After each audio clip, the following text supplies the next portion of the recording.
Les salaires du mois de juillet des élèves fonctionnaires du ministère en charge de la Santé suspendus seront rétablis en fin août 2024. L'assurance est donnée par le directeur des ressources humaines du dit ministère en conférence de presse. Cette coupure de salaire est due en partie aux agents concernés qui sont au nombre de 1784.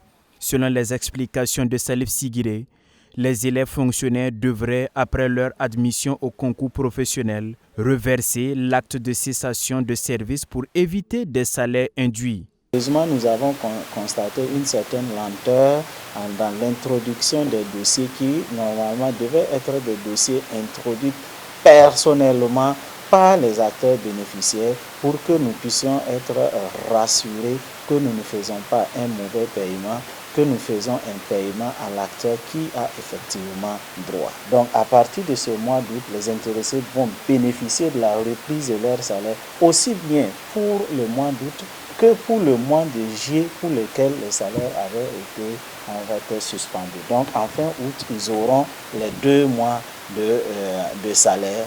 Que les intéressés aient les situations administratives à jour ou pas, tous ceux dont les salaires ont été suspendus, nous allons reprendre l'intégralité des salaires pour les deux mois. Le processus de reversement des agents touchés par la suspension des salaires sur le logiciel de gestion administrative et salariale du personnel de l'État est en cours et cette sortie médiatique vise à taire certaines rumeurs. Les agents publics sont invités à plus de collaboration pour éviter de telles situations à l'avenir.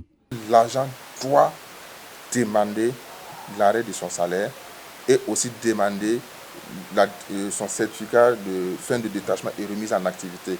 Ce sont ces 2 documents plus son RIB qu'il doit déposer au niveau de la DRH Santé. Et ce circuit est connu de la plupart des agents de santé. Avec le retard mis dans l'application de la fonction publique hospitalière, beaucoup d'acteurs sont partis à l'école en conservant ces avantages-là. Donc il faut dire que c'est pratiquement la première fois que nous mettons en œuvre les dispositions légales et réglementaires. La démarche de l'Agence de gestion des soins de santé primaire participe de la volonté des autorités de maîtriser la masse salariale et les effectifs de la fonction publique hospitalière.